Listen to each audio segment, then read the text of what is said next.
Ladies and gentlemen, boys and girls, Atlanta Falcon Nation, what it do? What it do? This your boy K Styles, 1/3 of the heavy hitters. Every Tuesday night at 8 p.m. I'll let my boys introduce themselves. Go You ahead, already Mike. know. That my boy Mad Mike, aka the Mad Mm-hmm. Scientist. We got Jew Talk Sports, aka Jew. the I am voice Jew of Talk reason, Sports. No, I'm the I'm Jew calm Talk Sports. one. Yeah, man. Juju on that beat, whatever y'all want to call me, the voice of reason. All three of them, all of So, so how we doing today, fellas? them. Hey, On this man. Hey man, Monday after another disappointing loss. How Hey, we I'm feel? chilling, man. We got to get back on real quick. We got to turn around. We got to put that game behind us real quick because Thursday coming up real fast. So them guys can't lay around in their misery. They better be ready to play. We only got a couple more days. And I think tomorrow's a traveling day, so it ain't no time to be mm-hmm. pouting. Ain't no time to be thinking about last week because this week is right here. It's coming up fast. So them guys better Okay. get ready. Okay, so before we get to the three keys to victory, I'm gonna give a couple shout outs to the boy 34 ATM 05, Jerry Bowie, Ezekiel King. And hey, you got Jude Talk Sports, you got Jeffrey Reed saying what's good. Yeah, that's my So pops. That's pops in the chat. What's up, and I Pop? would say Mark 504, but he already trolling. So we're gonna move past that. We're gonna get straight to these three keys of Oh victory. pops. Mike, I let go ahead and start it off. What you think? Hey man, I think it's quite simple to be honest. From what I've seen in these games, there's one, and I got to start it um, off proper. I got to start this turn this mother out, turn this mother out. I'm just going back to the 80s with MC Hammer and Deion Sanders. Y'all don't know nothing about that. When they was on the sideline, too legit to quit. Y'all don't know nothing about that. But I'm gonna say this, man. The first one, obvious for me, and I think this is most important. I typically keep the last and most important one for last, to be honest. But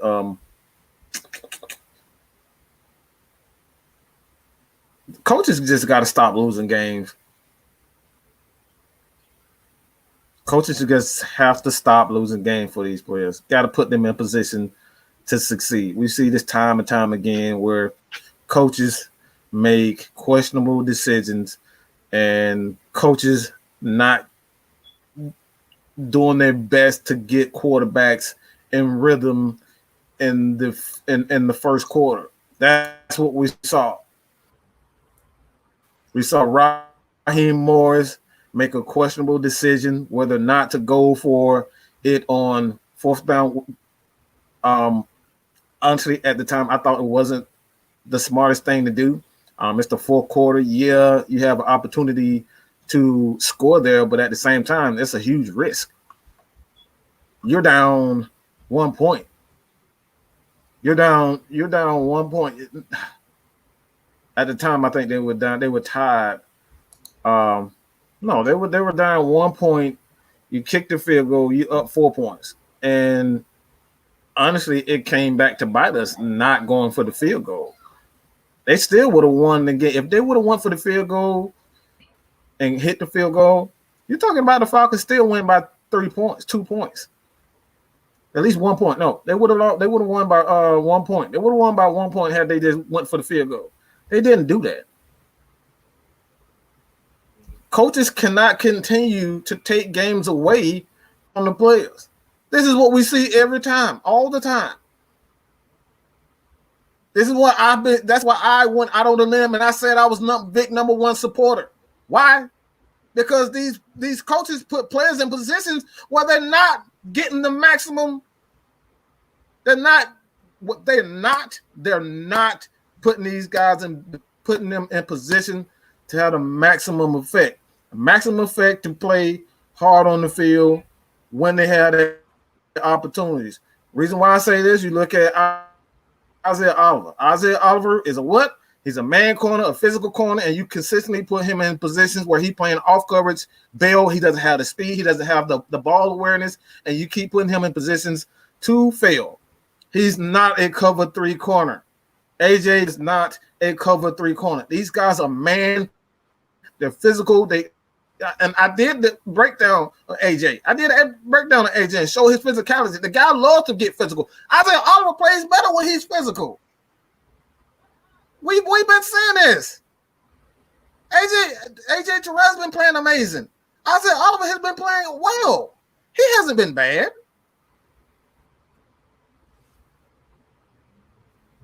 He hasn't been playing bad. Is he great? Absolutely not. But he's not as terrible as people keep saying he is. Know what I'm saying? So coaches got to stop.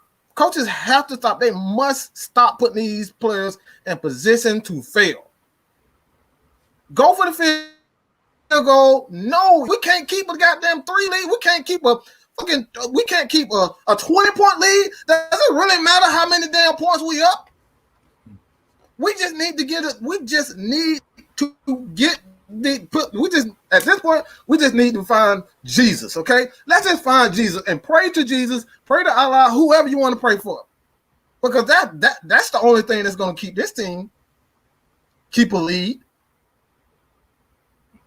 That's it. That's the only thing that's going to keep a lead.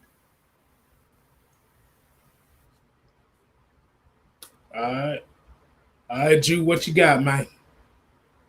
Hey, man, my 3 keys to victory is simple. We talk about it every week. Jerry just said it right here in the chat.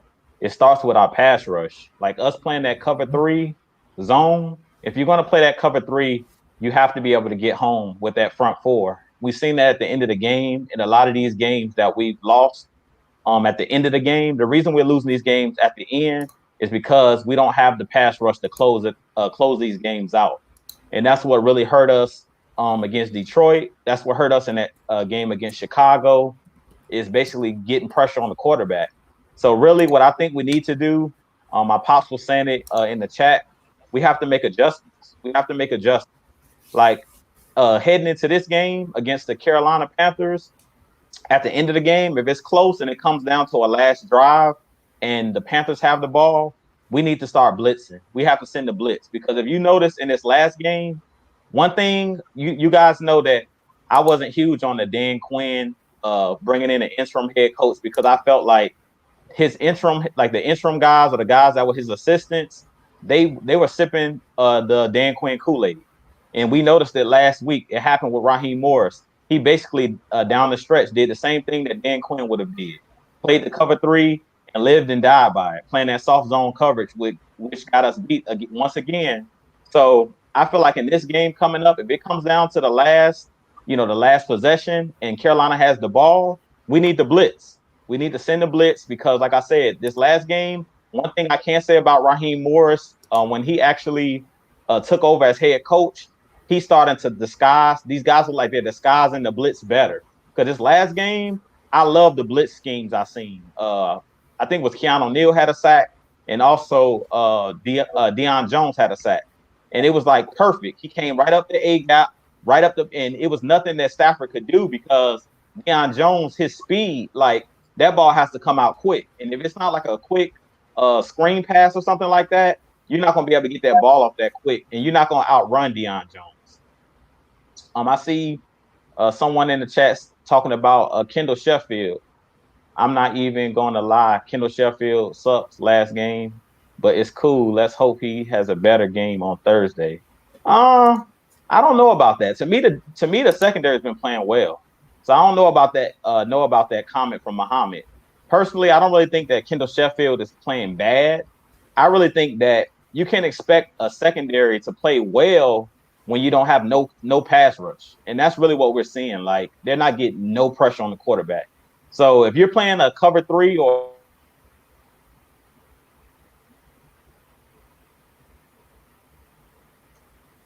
playing that cover 3. He broke up. Oh, Can yeah. you hear me pretty well? I can hear you there. But Okay. for what you were saying, zone, you Look, technical difficulties going on right now, but I can kind of agree with him on the cover 3. We lost Mike too, huh?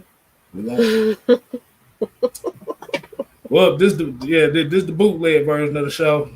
They bear with us. Go ahead, Jude. What you talking about? We've been hacked. No. Yeah. Don't tell me Tad Every day, McKinley don't tell me Tad McKinley doesn't hack this shit again. Hey, now Tatton came in here. They didn't send somebody in here. Carolina then corrupted our show, y'all. But like I was saying, man, my 3 keys could be the same thing because Mike touched on what I wanted to touch on in my second key to victory. I talked about the coaching, but mainly, like I said, it's mainly pass rush. That's the biggest problem I'm seeing with this team. It's the pass rush. Like I was touching on the fans' comment about Kendall Sheffield. Like to me, Kendall Sheffield is not playing bad. Really, nobody in the secondary at this point, since Raheem Morris has taken over, is playing bad. Even Isaiah Oliver has looked better, but Mike's talked about it before. I feel like Raheem Morris is doing a better job of kind of hiding him and keeping a safety over top of him and helping. And they're playing more aggressive. So I really don't think that the secondary is playing bad. I really think that the main issue is the pass rush. So being that our pass rush right now is so suspect, I would be sending the blitz. We got to go back to the grits blitz, and we just got to get after these guys. Teddy Bridgewater will come out quick in this game because it came out quick last game. So in this game, it's mainly going to be about putting pressure on Teddy Bridgewater, getting your hands up, trying to back and tip a ball, and getting turnovers, because that's something that I noticed about last game as well. Against Minnesota, if you guys remember, we had 3 interceptions in that first half.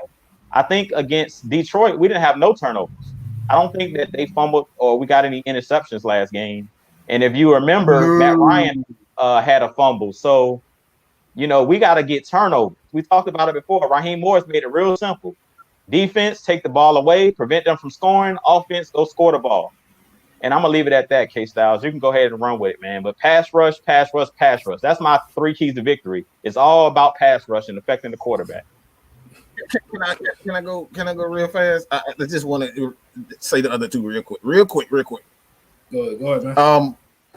That like I said, everybody keep talking about Isaiah Oliver, man. Isaiah Oliver isn't a problem. Isaiah Oliver actually has been playing much better, and I would appreciate if the Falcons just get their knowledge up and actually decide to watch real film and stop listening to PFF and looking at PFF scores and listening to ESPN and listening to these dumbass people that are actually writing for these ridiculous companies. I won't say the name, but they know who they are. Stop listening to those people. He's actually playing much better, and this is why I have to check people all the time. Playing in the secondary, and if you got one particular weakness in your secondary and they keep going to that one single guy, that's not that one guy's problem. You're doing a horrible job as a coach of hiding him. This is what your boy Drew just said. You got to do a better job of hiding your weaknesses. If teams are continuously going at one particular player, you're not doing a very good job of hiding your weakness. Okay? They know your weakness. How should you react? By adjusting. It's quite simple. It's not hard. If somebody keep punching you in the face on your right eye, if I keep that punching you in your right eye, what you gonna do? Cover up the left eye? No, you're gonna cover up the right eye. Duh. This is the stuff that I'm talking about. So if they continuously picking on one particular person, do something about it. Second one, keep giving the ball to Todd Gurley. Keep doing it because they can't handle the physicality. They can't handle his physicality. He's a big running back, and he deserves a lot of respect. And but to go along with that offensive line, Caleb McGarry, oh my Jesus. Caleb McGarry is turning into an absolute monster. The dude he's turning into a beast. Him and Chris Lindstrom got something to say. So they got to continue to pound these guys, hitting that rock, and putting the body on the body. Third one, and most importantly, fans got to shut the fuck up. Fans got to shut the fuck up. Yeah, shut the fuck up. Shut the hell up. shut your asses up because you don't know what you're talking about. Why do I say that? Because you're pissing off not just you pissing off me, you're pissing off the players. This actually does affect people. There are people also. So when you go on Instagram and saying this, and then you go into the game, and this is going to be my rant, my 2-point conversion. You go into games and vandalizing people crap. That does affect people on the field. So if we're going to win, let's get behind these players. Support goes a long way. So we gotta support these guys, even if they're 1-6. Support them, bro. Support doesn't cost you anything. It doesn't. So go ahead, Kev, do your thing, bro. But before I get to mine, I'm gonna just give a couple more shout outs. William, Amy, Slim Kid, 730. Fly Eagle, Fly for Life. But it's pretty much gonna go to basically what it said about the pass rush. I mean, for the love of God, the last time we played them, Teddy Bridgewater was sitting back there calling an Uber for his bottom bitches because he was not getting touched. You know Which, but I will say this. I'm glad I said that too because it leads now to this is gonna be a new exclusive 3 types of stupid award that's gonna go for the way for that's going for the coaching staff that blew that, like I said. Right, like I said, Raheem Morris, you cannot backtrack and say, oh, we should have nailed it. Like I said, if you ran it with Todd Gurley, stand on it. That's the part of coaching that is underrated. If you make a mistake, stand on it. Yeah, I'd have made mistakes before. Shit, I'm fat now. I'm standing on it. Whatever. But I digress from my point. Like I said, basically pass rush. That's it. Like I said, don't do the same thing twice. You gotta be unpredictable. That's what because if you sitting there and you playing soft shell, and like you said, you know your pass rush ain't getting there. Fuck it. Send 2 more linebackers, send a corner. Do it for 60 damn minutes. Like I said, that's gonna be my automatic one of my top 3 keys every week now. It's 60 minutes. Pretty much the same shit every week. Exactly. I'm They listening didn't listen to a Drake. to what you said. Do what you did last week. Yeah. I'm sitting here listening to a Drake album all over again. Like, damn, bro. Maybe she will. Maybe I'm gonna just leave it at that. You know, I haven't heard about Denard. I got to look into that. But the only person that's hurt right now, of course, we all know is Tech. John Kaminsky's still on the COVID list. Marlon Davidson came off the COVID list, but John Kaminsky's still on the COVID list. He's the only one still on there. So, but my dad was just saying in the chat, here y'all go, y'all. Dumb, Dumber, and Dumber, Ed, and Eddie, whatever y'all want to say. We continue to do dumb things. I talked about it last week with our coaching smart. And that's why it's like, it's just what K-Sauce just saying. Like, the coaching staff, just double down on what you did. If you decided to go for it, like you said, hindsight is always 20/20. Like, if we would have picked it up, he would have been the genius. But when it's 4th and 5, I feel like the biggest problem I had with them going for it is our defense was actually playing pretty well. So if you got the lead 4-4, like, it's different if it's kind of like, okay, we're in a game where they're scoring touchdowns. Like against Green Bay, they were going down scoring touchdowns. I feel like don't come in, and Mike talked about this last week after the game. Don't come into the game like to me, they're coming into the game with a preset game plan, and they're not making adjustments during the game. Every game is different. So you can't come to the game and say, well, we get on the 50-yard line, we're going to go for it.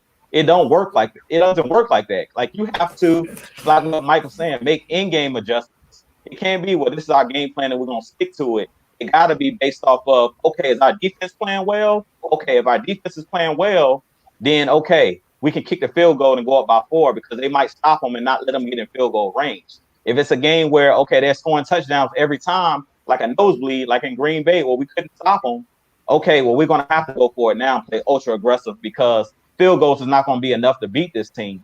But you can't come into the game and say, well, if we get on this yard line, we're going to automatically go for it. It don't work that way. You have to make the in-game adjustments, and that's one of the big things I'm saying with our coaching staff is they're not making in-game adjustments. It's like they're coming into the game with their game plan, with certain plays they're going to run, and they're not making those adjustments. And that's a huge issue, and that's one of the biggest issues that I'm noticing, especially with these going for it on 4th down, saying we're trying to play aggressive.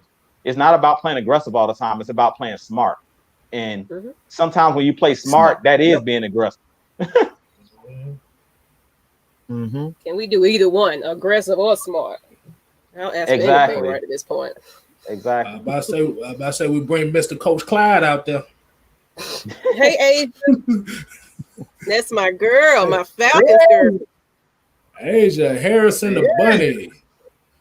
Rodney Reed, what it do? Welcome and shout out to Jules' dad for tuning in. We got to give him a big shout out. OG. Shout out to Pop. Shout out to the wife. Gianni Phillips, they won't change because their defensive philosophy rush 4, drop 7, 4-3 does empathize. You know what? I'm getting echoes in my ear. Hold on. Y'all go ahead and finish that. But basically, Gianni saying basically rush 4, drop 7. I'm like, if your defensive line is too small for that. Yeah. That's basically what you've been saying the whole time. That's what Mike been saying the whole time. It's not even that they too small, really. They are small, but the problem is they're not getting home. I don't care if they were getting home. I don't care how small they were if they could get home with 4, but we're not getting home with 4. So the problem is you're not affecting the quarterback. Like, they're not feeling no pressure, and they have all day to throw. And to expect those guys, like if you heard at the end of the game, they were talking about Keanu Neal was saying we were supposed to plaster. You only can plaster those guys for so long. Like if you remember on that last play of the game when they scored the touchdown, Watson was in the backfield. Stafford was in the backfield scrambling. Then he stepped up in the pocket. Dante Fowler was on his left. He went by him. The offensive tackle laid on top of him, and Stafford ran right up the middle and threw the ball to Hockenson. Hockenson wasn't, like, if you go back and look at the tape or the film, Hockenson wasn't open right away. DJ Shockley broke it down on AtlantaFalcons.com. He wasn't open right away. It was him being mobile in the pocket, Stafford, which created the time for him to get open, because you can only plaster those guys for so long. So without getting a holding penalty, because these guys are breaking off their routes by that. Like if you got 6 and 7 and 8, 6, 7, 8 seconds back there as a quarterback with no pressure, guys are going to get open in that zone. There's too many holes. Guys are going to get open. Because when I look at that play, if you go back and look at that last play of the game, Hockenson wasn't the only guy open. It was another guy that broke wide open as well. Stafford just decided to throw it to Hockenson.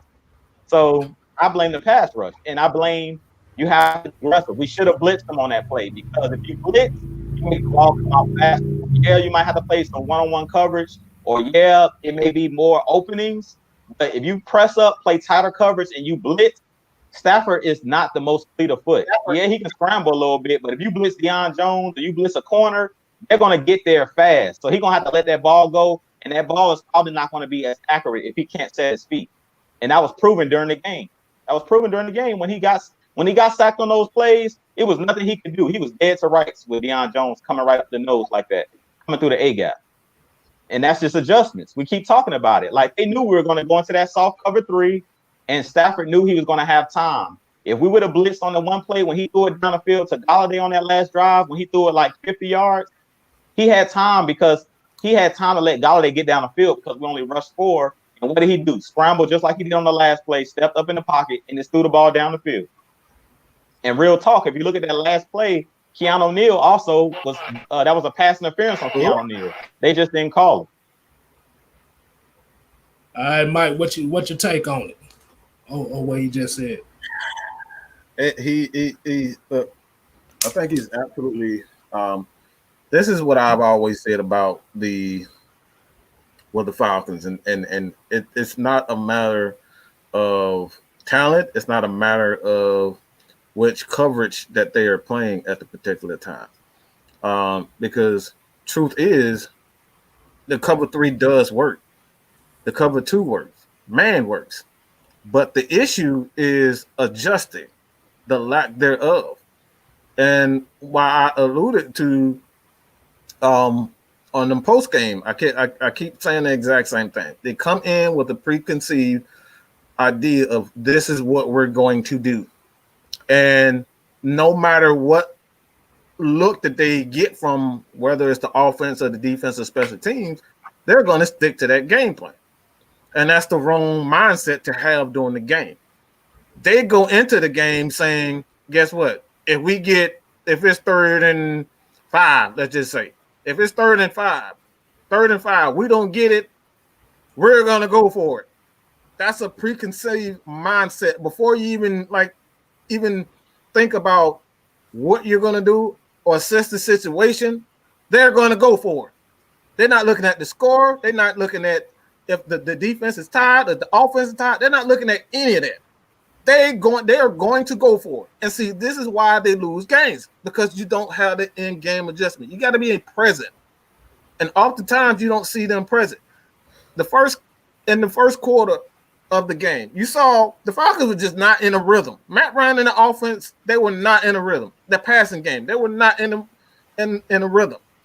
It's simple. If they're not in a rhythm, you go to a West Coast offense with short passes. This is how they beat Seattle. When Matt Schaub, the offense wasn't in a rhythm. They got into a rhythm, and it had all game long. All they did was short passes. Just let the athletes be athletes. That's how you get quarterbacks in the rhythm. It doesn't matter if you are Drew Brees, who can't throw the ball 15 yards down the field. You got to use the short passes to get the quarterback into a rhythm. And when he's a rhythm, that's when you can attack downfield, because the quarterback is in rhythm. He's not worried about them blitzing or whatever. He's in a rhythm. He feels good. He got his blood flowing. Matt Ryan, those guys were not in the rhythm. Julio was not in the rhythm. Calvin Ridley, those guys were just not in the rhythm. But instead of him going to a short passing game, what he did was continue to throw the ball downfield or try to attack downfield. And this is the issue that I got with the Falcons offensive, the coaching staff. They go in the game with a preconceived idea of what they want to do, and they're going to try to see that through no matter what. And this is why we consistently lose games, because they go in games with an idea, this is what we're going to do no matter what, and they get blown out. And they try to do something different, but when it's too late, the other team is in a rhythm, ain't nothing you can do. So it's the Falcons coaching, man. I said this over and over again. This team has the talent. They have talent all across the board. You look at Michael Walker, he's playing his lights out. Foye Oluokun is the best linebacker on his team right now. I love Dion, but Foye is playing out of his freaking mind right now. He's the best linebacker on. If I would say this, he's the best player on the team right now. He's playing the best ball besides Matt Ryan. Foye Oluokun is the best player on this team, especially on the defensive side of the ball. This dude is all over the place. He's making plays, coverage. He's getting in the backfield. He's getting turnovers. This guy's playing his behind off. So it's not a lack of talent. It's a coaching. That's it. Get a better coach for this team. Get a better leader. Hold these guys accountable. The Falcons can go places. Mm-hmm. We can't have so. That's it. That's all I got, bro. Shit, 54 was tattooed on my TV, boy. Bro, I'm trying to tell you. Foye Oluokun is right. Like I said, he's the best behind Matt Ryan. He's the best player. It's close between him and Calvin Ridley, but Matt Ryan, the best player on the team right now, and Foye Oluokun is right there with. Foye is all over the place. I dare anybody to look at the game and go back and tell me that Foye is not making plays. That dude, all over the place. I can say that how Raheem went into the first practice You know, it was a lot of Mhm. we feel uncomfortable. He was showing his little guns and shit. It didn't seem like it was the same thing. I think he got comfortable, like, okay, I feel like I know these guys a little bit more, and I think they're good. They know what they're supposed to be doing. Mhm. We'll just see how it goes. No, you got to have that each and every time that these guys practice. Like, that wasn't no good. Yeah, you won, but there's a lot of mistakes that I seen that need to be improved.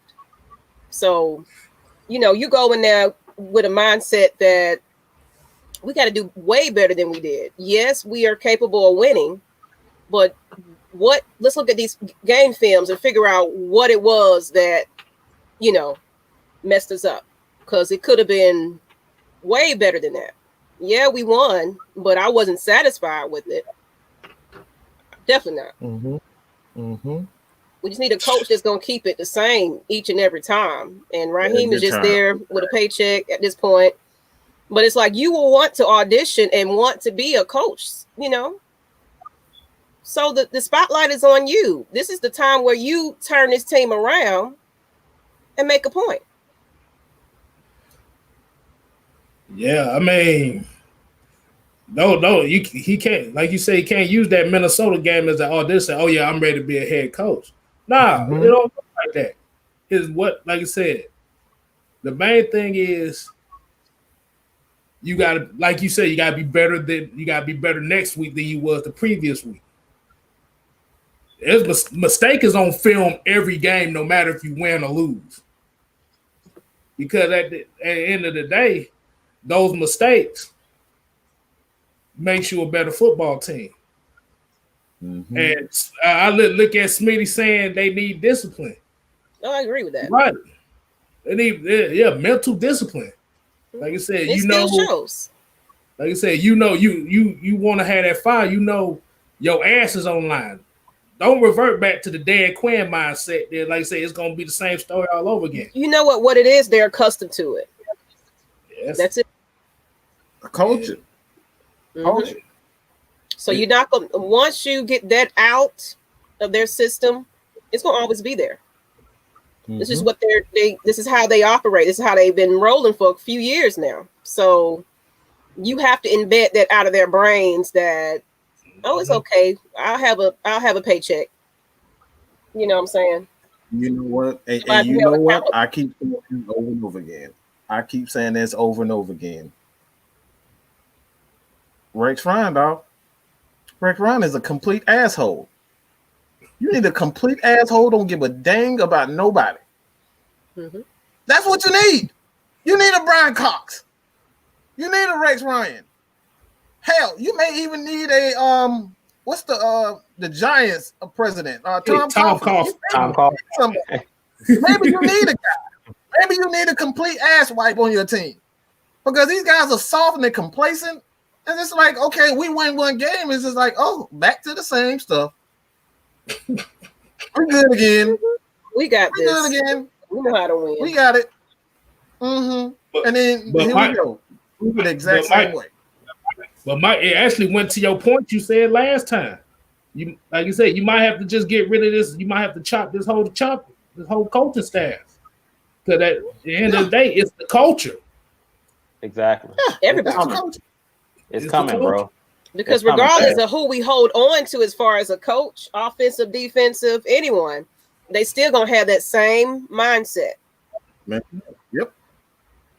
Yeah, we talked about it, and that's why they want the interim coach. That's why they want an interim head coach. This is exactly why they want an interim head coach, because everybody thought that it was just Dan Quinn. But what y'all got to realize, Dan Quinn hired his staff.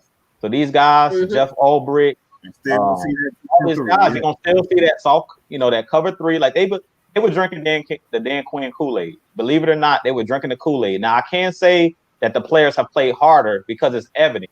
You turn the film on for the first 5 games, and then you turn the game on for Minnesota. You turn the game on last week. The defense is playing totally different. Guys are flying around. It looked like with Dan Quinn, the guys had lost heart. So I think that they did need a new voice.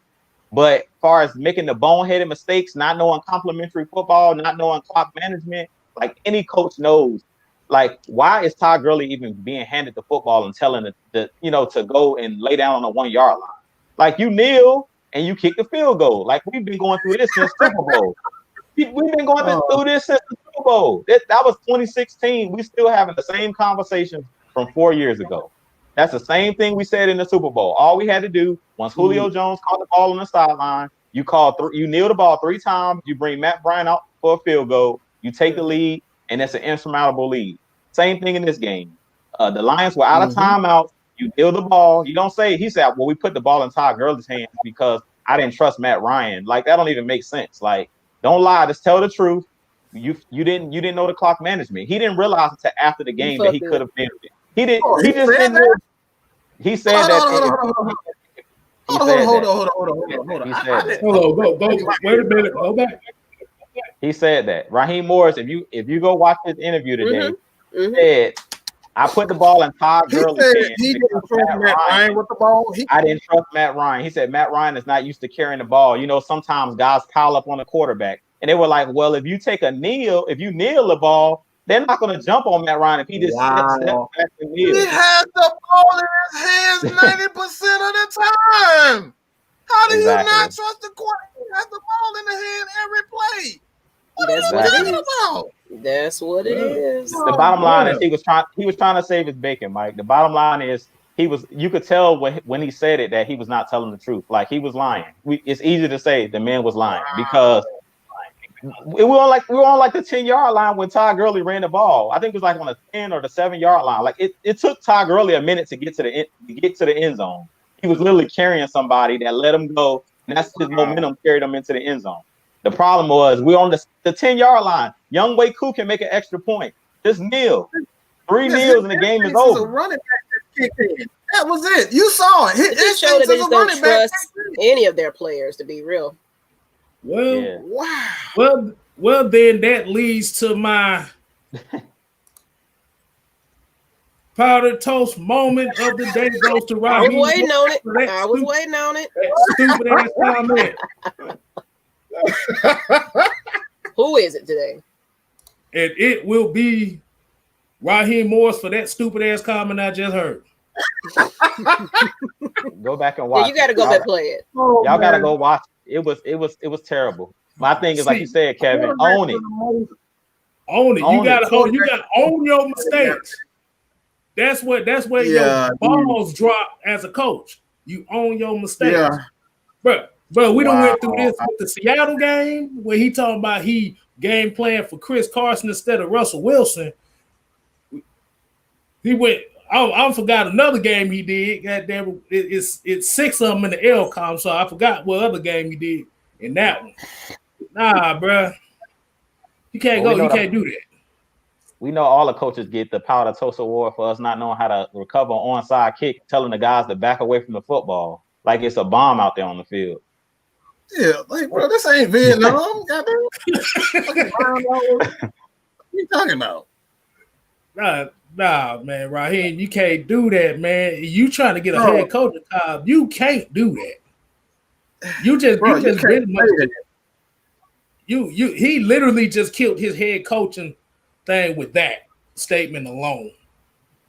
That's your franchise quarterback. Because notice Blank came on that field and was right there in the back, just like he only do that when he pissed off. He got them arm folds like he about to go chop somebody's head off. He watching everything, man. The problem is like K-Style said, stop backtracking. Our coaches need to stop backtracking. If you went for it, just stand behind what you did. We was trying to be aggressive. They keep asking you the same question. You keep repeating the same answer. I was trying to be aggressive. If it come up and they ask you the question a different way, I was trying to be aggressive. But when you start backtracking, and this is what we talk about identity, and that's what Mike's talking about. Rex Ryan, when he give you his answer, he gonna stand flat-footed on his answer. He not gonna backtrack and say, well, I could have did this. Well, I could have did that. He gonna say, I blitzed because I felt like that was the best thing to do. And they asked him another question. I blitzed because I thought it was the best. Like, he's not going to be doing too much backtracking. That's the problem. Dan Quinn was doing it, and now Raheem Morris is doing the same exact thing. Stand on your word. Stand on your word. Exactly, man. Oh, my God. I can't believe he said that. Like quarterback are the most sure-handed players on the field. Like, how do you say with a straight face that you don't trust a quarterback to handle. That's what they do. Every single player is handle the ball. What the hell are you talking about? Like, bro, you kidding me? He forgot they snapped the ball to the quarterback when you get in the victory formation. I ain't never seen somebody put their running back there in victory formation and take a kneel. We have a question right here. I hate to suggest this, but do you think that the Falcons will entertain the thought of an Alex Mack trade? I wouldn't if you got any sense.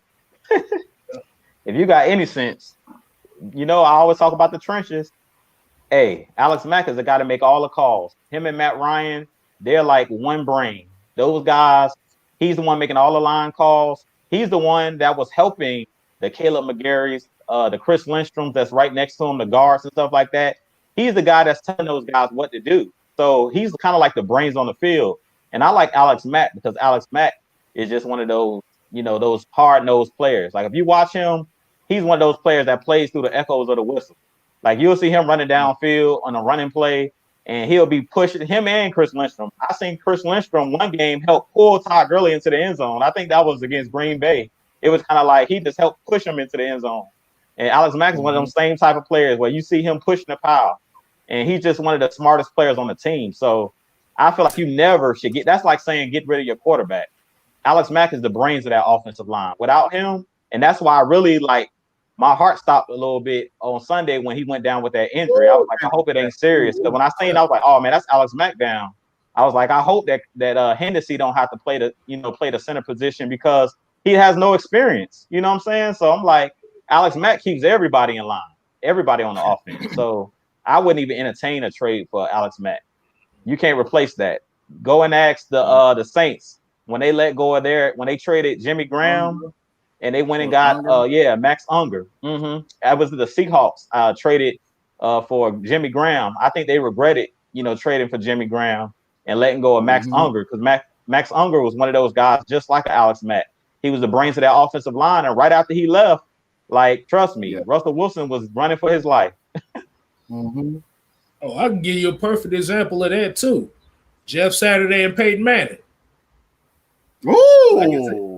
Like that, when Jeff Saturday was gone, Peyton Manning started getting hurt. Yeah. As that quarterback center combo, like I said before, is one of the most important relationships to have on that field. And I don't think you want Hennessy right now because if he's making the calls, he's gonna be looking like he drunk some Hennessy during the game. But you need Alex Mack to mold him because Hennessy is going to take some time. That's a project right there. What you think about that, Mike? I echo you guys' exact sentiment. I just don't think you do that. If anything, you offer him a contract, an extension at this point, and try to sell him on the next coach. Bring in a head coach like a Rex Ryan or Wade Phillips, or even bring in Bieniemy, but you bring in a veteran defensive coordinator. Todd Bowles is a guy that I would even look at to bring in also. I think he's doing a wonderful job in Tampa. This is one thing that I've always stated with a lot of people that I will not name, but everybody says that it's impossible to turn the defense around in a year. Todd Bowles did it. Rex Ryan did it. Don Martinelli did it. So to tell me that the Falcons don't have enough pieces to turn this defense around to make it a respectable defense, that's absolutely false. We've seen this before. Tampa, they were 32nd in the next year with Todd Bowles at the helm, calling plays for that defense, and they still don't have the best secondary. Like, let's make that clear. They don't have the best secondary. Those guys not very good.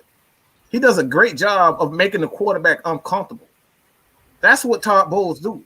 So what I would do is bring in a guy like Todd Bowles, a young offensive coordinator you can groom to become the next head coach for the Atlanta Falcons. But they need, at this point in time, until Matt Ryan is no longer an Atlanta Falcons, draft a quarterback in the second, third round, to kind of sit behind Matt Ryan for the next year or 2-3 years. But bringing a guy like Todd Bowles can turn this team around in no time, turn that defense around in no time. I'm not concerned about the offense. No one should be concerned about this offense. They're still, at this point in time, Matt Ryan is the number one passing quarterback in the league. Look it up, number one. So I'm not worried about the offense. The offense is going to be offense. You need a guy that can come in and turn around his defense. So when it all comes down to it, man,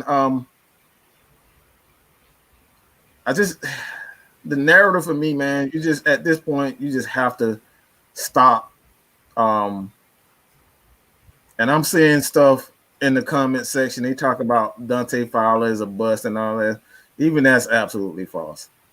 It's futuristic. Our phone line is not up, so they'll call and with no line to answer. Don't do that. Yeah, the phone line is not up at the time, but we should put that up though. I don't never get it set up. Hey, we got shit to do, man. Y'all can have some people call in. That'd be wonderful. Goddamn anime. I'm vouching for y'all. If you want to call in. Hey, yeah, we'll get that up. We'll get that up. Blame Mad Mike. Wow, you gonna put me on the spot? Really anime. Yeah. Wow, I blame all of y'all. Hey, Sean, like who to say that Todd Bowles want to be a defensive coordinator? If you offer that man a head coaching job, you think he won't take it in Atlanta with Matt Ryan and Julio Jones? You think this dude won't do that? Man, stop smoking that green. Or I say that speed. You know, y'all need to start that speed, bro. Like y'all really need to start that speed. Anybody? You see what Kyle Shanahan did? Kyle Shanahan got a head coaching job because he came to Atlanta. He got a head coaching job because he came to Atlanta. Dirk Cutter got a head coaching job because he was in Atlanta. Mike Mularkey got a head coaching job because he was in Atlanta. So Top's telling me that if you want to do it. We got somebody shooting a shot over here. oh, Lord. I'll take the $500 though.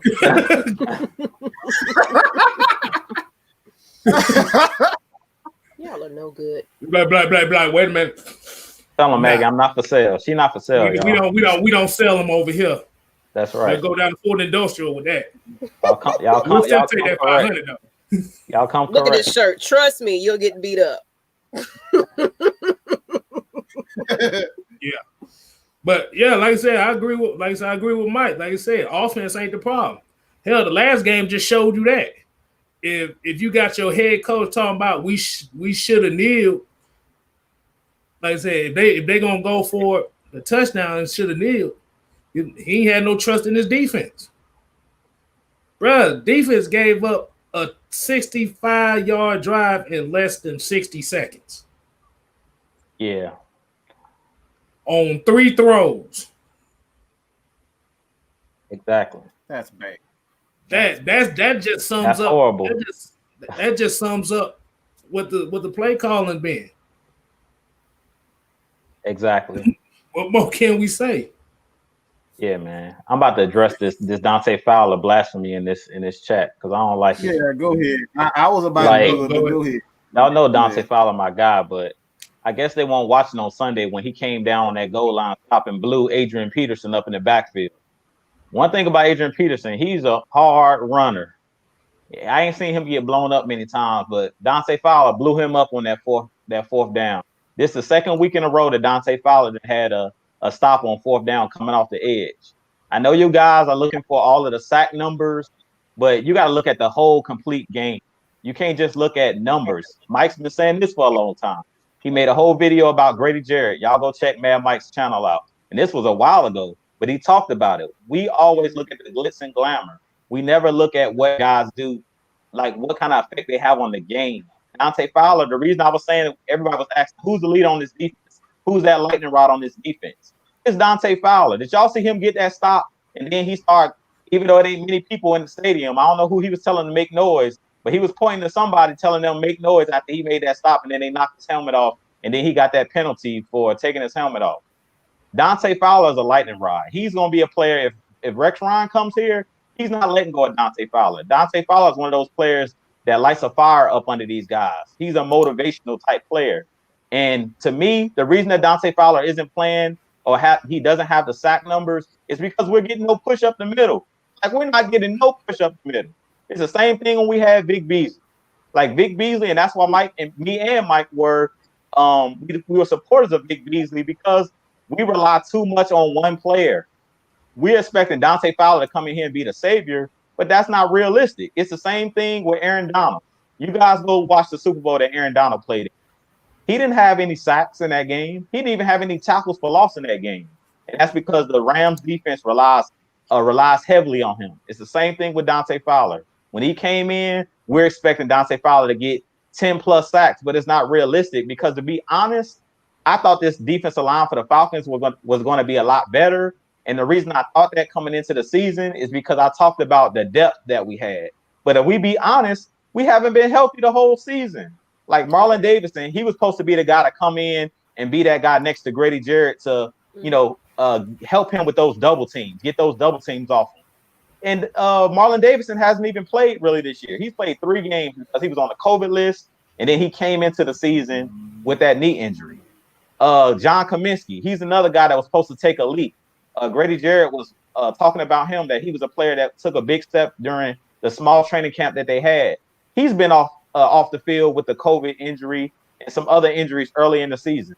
So we be honest, I've talked about it before. We're playing way too many guys like Steven Means, like Charles Harris, guys that really are like 15 to 20 snap guys, but they're playing majority of the snaps because these guys are injured.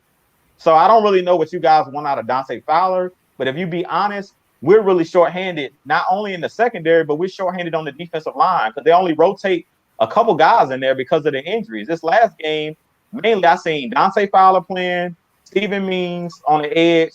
I really didn't even see Charles Harris a whole lot in this last game.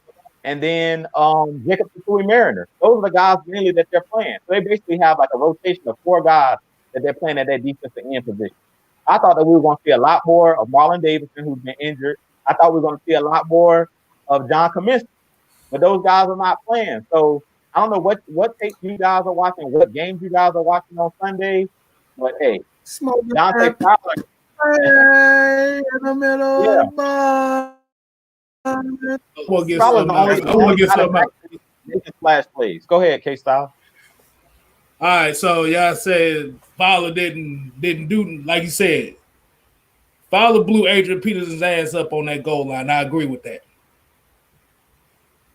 Did you see Tad McKinley try to talk shit to Adrian Peterson and thought he did something? And disappeared the rest of the game? That was in the first quarter. I know, I forgot about it. I remember that. That was the only thing he did the last 3 games. Was talk shit to Adrian Peterson. Now, like you said, Fowler might not have the sack numbers, but a lot of times that attention can open it up for other guys. Think about it. Keanu Neal got sacks. Mm-hmm. He looked reborn this past game. He looked reborn. He looked light on his feet for the first time in years. So, as long as your defense is getting sacks, one individual sack number is not what's gonna matter. You just don't want to go through a season where you only getting sacked every 7 games. Yeah, we've been through that with Mike Smith. You want the Mike Smith sack era again? Post John Abraham? I didn't think so. Look at Smitty talking about tax should be traded for season tickets and a bucket of chicken. Hey man, Tequila ain't got no part, got no business being on the damn football team. Put your ass down somewhere. You need to put a damn tutu on. You need to be the first to all go. That damn. He need to go. Hold on. Here's Tag. Tag's about to join us in a second here.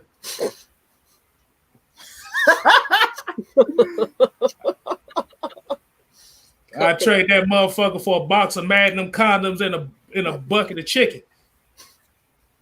At least you'll get a rise up out of that. I get a rise up on Fulton Industrial.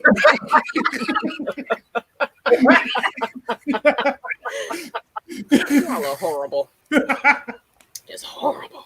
What these heathens Yeah, on this show. look. At least I know they'll come through and like his ass. Oh my God. You just never know what goes down on heavy hitters. I swear. I'm sorry. Hey, you never know. You never know. Hey, you never know what cut. We straight shooters around here, straight from the hip. No filter. But Oh, yeah, man, like I said, Fowler's attitude, you could see it on the field. That's all we said. You can see it on the field. The numbers don't. Go ahead. What you got, Mike? What you got? Who the heck is this? What are you talking about? I don't know who that 299 is. All right, Michael Walker. That's Just Rock TV or J Rock. You know who that is? J Rock. J Rock, $2.99. $2.99. J Rock, $2.99. Oh yeah, Hey man, look, that's a steal. J Rock. Yeah. Let me say this about this is where I say you have to enjoy football to understand what Dante Fowler brings. Dante Fowler was brought here to bring this team attitude, toughness, awareness, do the dirty work. He wasn't here to come here solely for sacks. This is what Tack was supposed to be. He was supposed to be the sack artist. He was brought here to be an asset to Grady Jarrett and Tack. When you don't have Tack on the field, you take away what Dante Fowler is supposed to be. He was supposed to be the guy that command the double team with he and Grady Jarrett. Those guys were supposed to be the double team guys. Tack was supposed to get the one-on-ones and he be the sack guy. This is what Vic Beasley was supposed to be. He was supposed to be the sack guy. But when you have Vic Beasley, who is a complete player, like he's only a pass rush, and you're putting him at defensive end to be a complete defensive end, there lies the freaking problem. Vic Beasley is not a complete defensive end. Dante Fowler is not a complete defensive end. He brings toughness. He brings the asset to the running game, and what we saw, he blew the hell out of Adrian Peterson. That's what he was supposed to bring to the game, to the defense. But when you have Takina McKinley, who's sitting on Twitter, pointing the fingers at everybody except his little punk ass self, the defense isn't complete. You gotta look at the defense as a whole, and that's the issue. You're looking at guys. Oh, he played defensive end. Why isn't he getting sacked? Well, he's not a sack artist. It's just like wanting Paul Soliai to be damn Warren Sapp. This motherfucker 350 pounds. He can't be Warren Sapp. He can't get sacks. You know what I'm saying? So you got to be real with players' abilities, okay? Stop. Just because he played defensive end doesn't mean he's a sack artist. I don't know if you guys know that or understand that. Just because he plays a specific position doesn't necessarily mean he has the same abilities. That's why Foye Oluokun is playing so well right now, because he is the guy that takes on the double teams and be more physical, so Deion Jones doesn't have to do all of that. Different abilities. That's why they have different positions. Strong side linebacker, middle linebacker, weak side linebacker. Different abilities. Now you may speak. Proceed. Hey, man, I want to address the super chat. I want to address that super chat by J Rock. Like, I really think that he was talking about Michael Walker. I really think that we're set at linebacker. As far as our three linebackers, Mike was just talking about it. We already got Deion Jones for the contract. I believe a Foye Oluokun or Oluokun, I think he has one more year left on his deal, but I think he's going to get an extension. If I was the Falcons, I'm paying him this offseason. Whoever the next head coach is, I'm paying him, because he's playing that Devondre Campbell role, and he's 100 times better than Devondre Campbell. I don't know if you guys watching Devondre Campbell with Arizona, but Oluokun, he's one of those guys that he can cover. As a linebacker in this league, you have to be able to cover. That was the biggest problem with Campbell. And I really think that Michael Walker is another one of those guys that he's physical. If y'all seen him in the run game, Michael Walker doesn't back down from nobody. But the reason that he plays so physical, because if you go look at his college tape, they had that man playing some defensive end. He was playing some defensive end in college. So he's a guy that knows how to take on blockers and be physical. So to me, a Foye Oluokun, Michael Walker, and Deion Jones, that's your three linebackers right there. You said it, linebacker. So and you have Michael Walker under that rookie deal for a little while, so you can afford to go ahead and pay a Foye Oluokun, and you have that pairing of Deion Jones and Foye Oluokun. Because a Foye is good at covering the tight ends, and then you have Deion Jones that can cover the running backs out of the backfield, and you have a Foye that can be physical in the run game.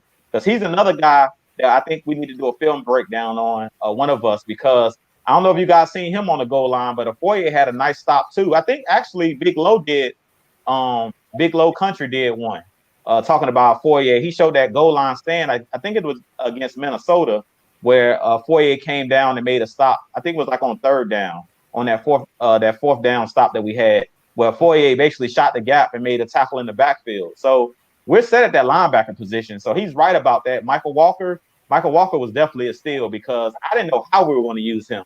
When I looked at his college tape, I'm like, this guy looks like a Swiss Army knife. Like, I didn't know we were going to try to use him in like a 3-4 setting where he's like an outside linebacker, kind of like a Bud Dupree, or whether we were going to use him where he's actually dropping back in coverage and playing more of like a 4-3. We've kind of been using him in the 4-3 set where he's kind of dropping back and he's, coming up and making tackles, taking on blockers and things of that nature in the run game. But I think those three guys at linebacker, you're set. I mean, you can bring in a couple more guys to play backups, but we got our starters on that second level. I like all of those guys, man. Go ahead, Jude. You preach, bro. Yeah. Like you said, that college tape. Like I said, he was playing some deep cover too. I'll tell you that much. And he was hitting that line of scrimmage in less than 0.5 seconds. I'm serious. That boy used to drop back about 20 yards. They run that ball about 2 seconds. Bam, make the tackle. 5 yards at the line. I'm like, this motherfucker got some acceleration. I ain't seen no linebacker like that in Atlanta in a long time. Mm-hmm. I was about to say, we're going to get some questions going on, people. That's right. I know what you think. Q&A. You guys ask. What you want to hear? There we go. Oh, look, I will put. Okay, I'm gonna let Jamal Grant. He said, "Is it stupid to bring Dan Quinn back as GM?" Man, take your ass. In that damn toilet bowl, all right? In that toilet bowl. I was about to say, boy, that's that super high impact coaching right there, boy. Can't coach worth a damn in that game. Oh my God! But I was about to say, man, give us some input on the Michael Walker thing. I think the people want to know what you think. Oh, me? I said Maggie. You said what? Maggie on the super chat. What you think of Michael Walker? Oh yeah, I said yeah. I'm excited about that. To me, that's a steal. Okay, yeah. Don't mind me. I'm still on the drowsy side of the game, so I'm hanging with you. No, it sounded like you said Mike. That's why I was looking like. I said. I thought. Yeah, that's what I thought. My bad. And I'm over here multitasking at the same time. Y'all can never. I'm here, but I'm never there. I'm just saying. It's not Edwards, dog. It's not Edwards, man. It's not Edwards. My bad. I should pay attention more. I got a question for the chat. I got a question for all y'all. Go ahead. All right, go ahead. Hey, I know you guys seen that the Jets have Quentin Williams, I think it's his name, their nose tackle. They have him on the market. They're trying to trade him. What you guys think about bringing him in? Because I think that he's a guy that could come in and help Grady Jarrett on the inside as far as those double teams. And I think if we bring somebody like a Rex Ryan in, or the defensive coordinator, I've been saying his name, the defensive coordinator for the Ravens, I really think that he could come in and possibly do some things. What y'all think about Quentin Williams? Y'all think he's a guy that we should look at, possibly depending on what they want for him? I'm not giving them a first round pick for him, but I might give them maybe a second round. What y'all think? Talking about the nose tackle from Alabama. Yeah, Quentin Williams. Alabama, Yeah, he's on a trading block right now. Shit, bring that ass here. Fuck it. Like I said, you need to admit you. The only reason I say that because you need bodies on that defensive line. Yeah, because definitely. One thing Steven means, he is not playing mean. I don't see it in him. Second of all, usually I forget the guy's name. I know he's hyphenated. What it called? I forgot his name. Jacob Tatoe Mariner. Yeah. I always get his name confused with somebody else, but I don't see too much problem like that. Because it's like he'll stand out, but then it's like he'll stand out for 30 seconds, and then 59 minutes and 30 seconds we don't see him. Yeah, I make that play, and plus he's young enough too to where if you do give up that second round pick, it's basically getting a young player. But you're getting a young player that has NFL experience. Mm-hmm. So I'll take it.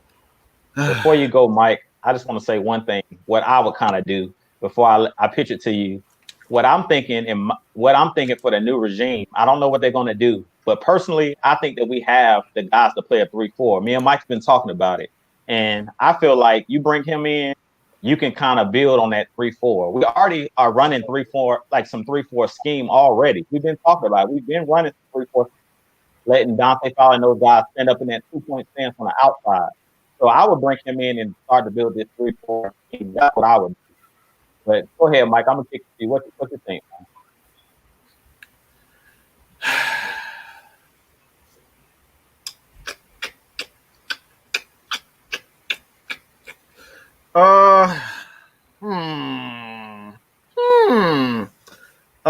I'll say this.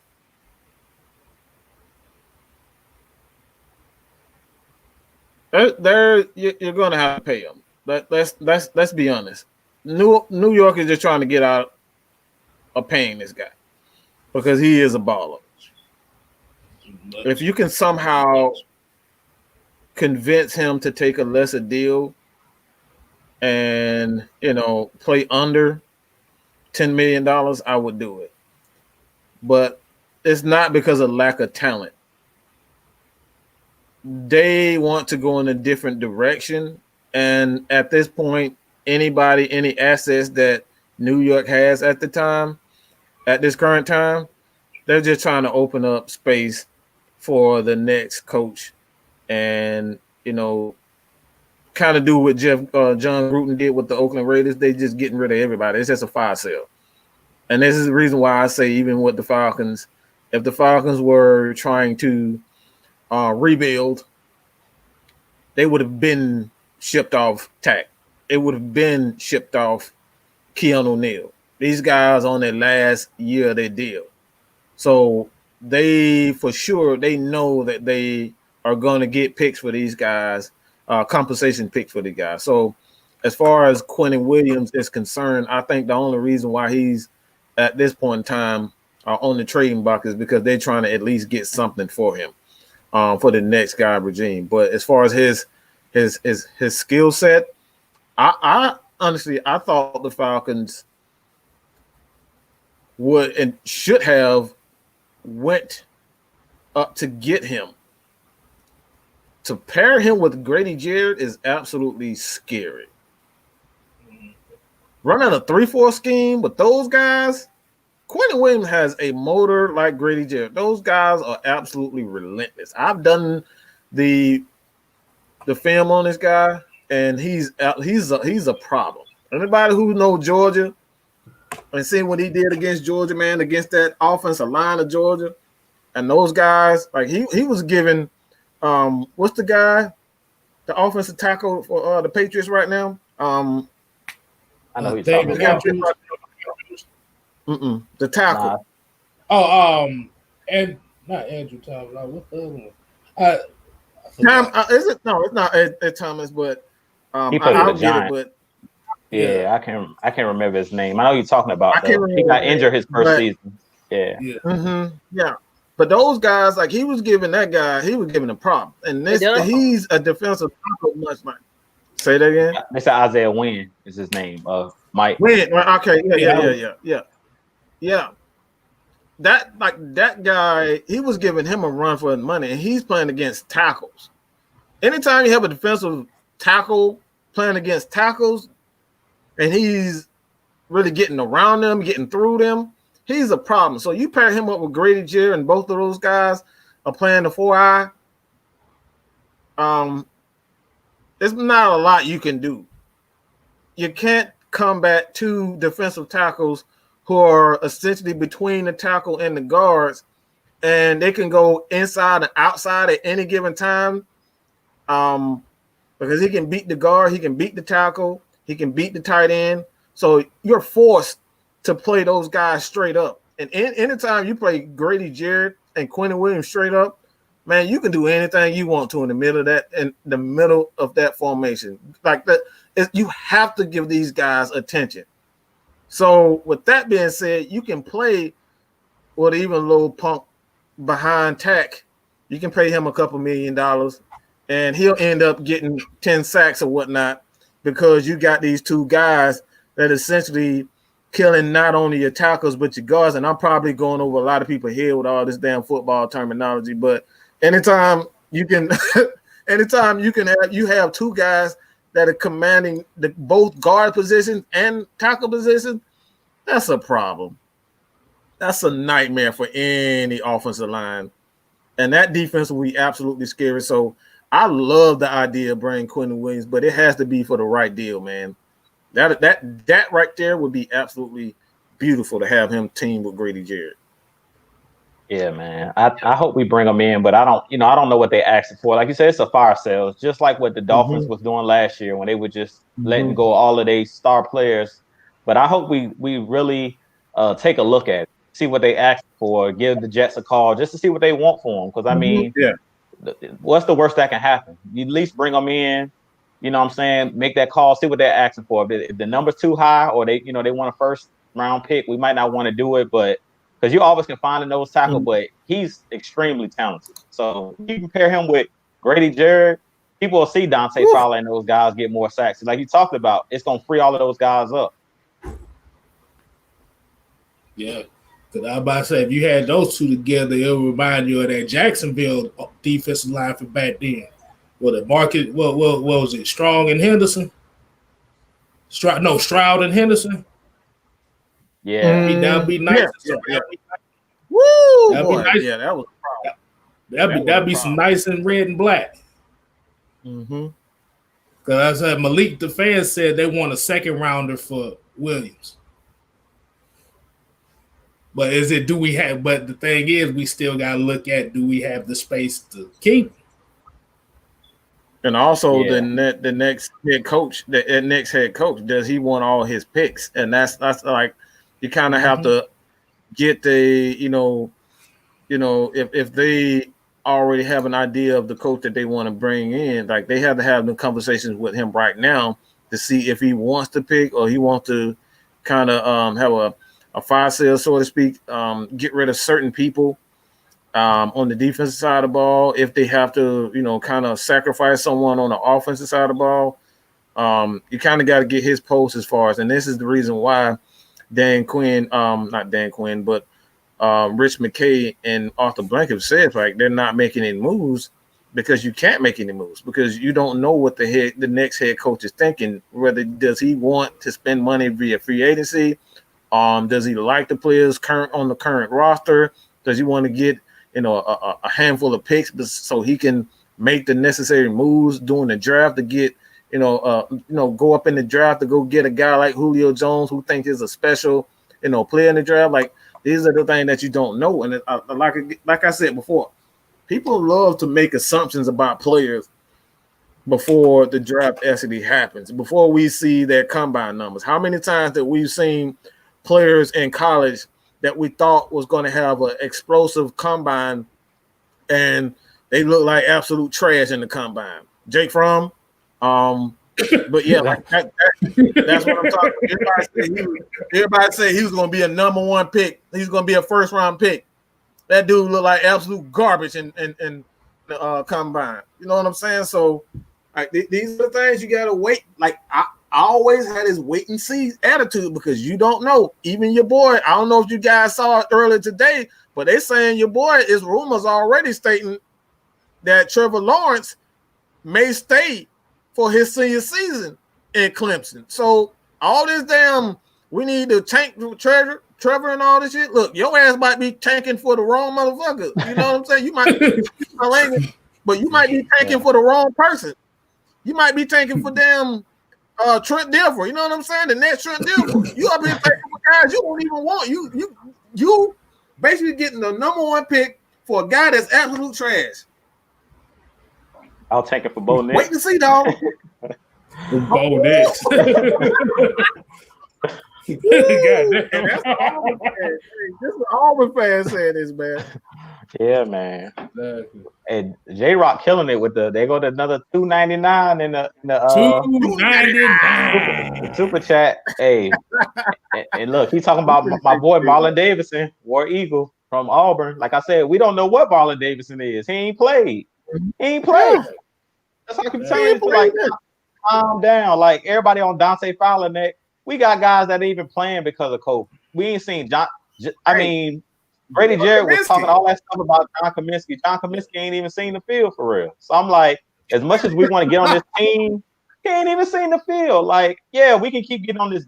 Like, and what scares me, why I have hope for this Falcons team is because even though we're not healthy, we're in every single one of these games. Like, those are 2 playmakers possibly, John Cominsky, Marlon Davis. That didn't even play on Sunday against Detroit. Everybody know we should have beat Detroit. Everybody knows we should have beat Chicago. Everybody know we should have beat Dallas. We definitely should have beat Dallas. But shoulda, woulda, coulda. Shoulda, woulda, coulda. But at the end of the day, some of these playmakers are not even out here. Like Marlon Davidson, he didn't play in that game. Like John Cominsky hasn't played. Like I said, I thought we were going to have a rotation. I thought we were going to be able to bring 4 new guys in and all that. I was talking all that stuff before the season started, but none of that came to fruition because everybody's injured. So it's like, or on the COVID list. So as much as we want to keep saying like this defense sucks and stuff like that, it's like, really, we got to see the full defense out there because we ain't seen the full defense, to be honest.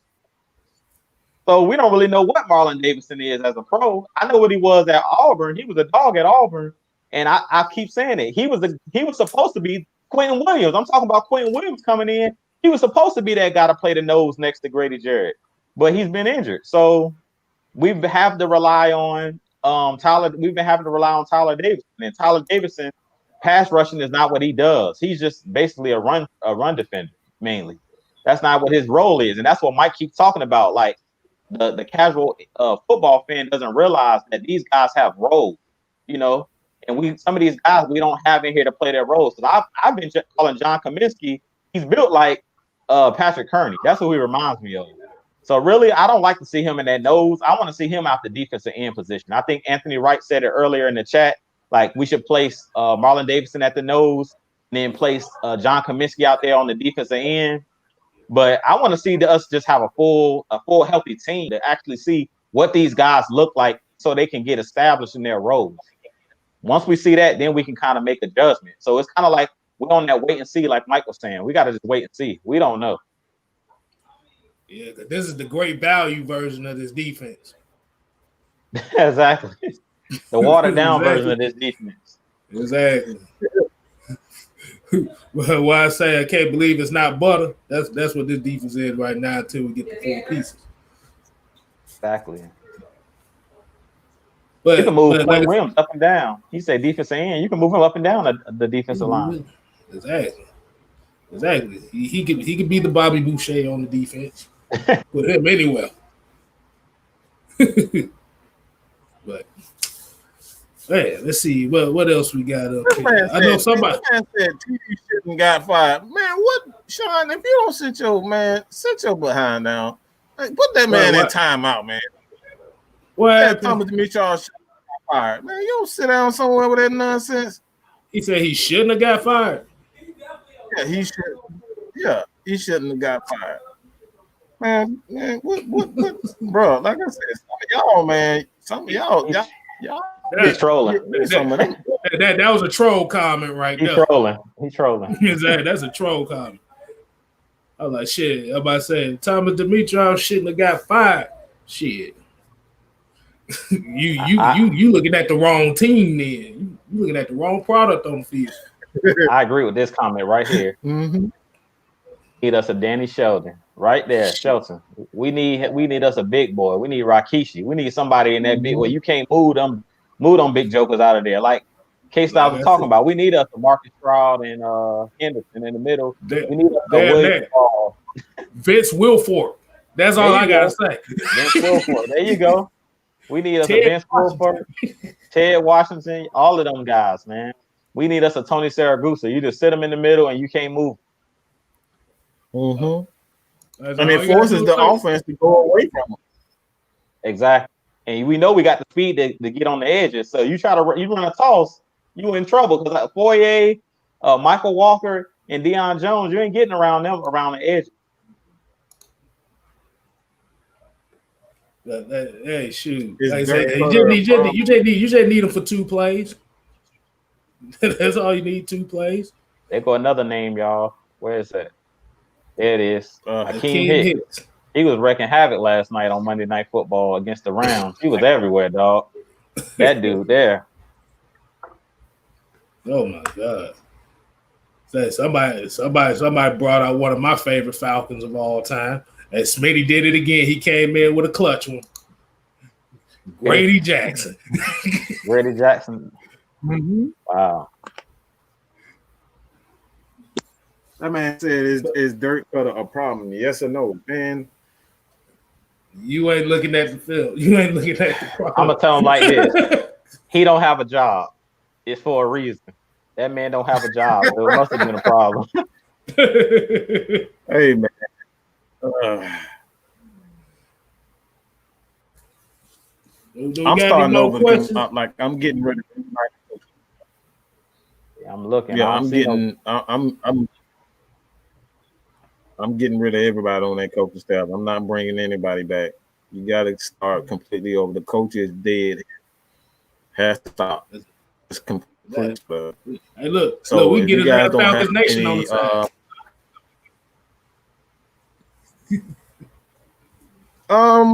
Everybody keeps saying the Falcons are small up front. They're actually much bigger this year than they've been in a while. So it's not necessarily they're smaller up front.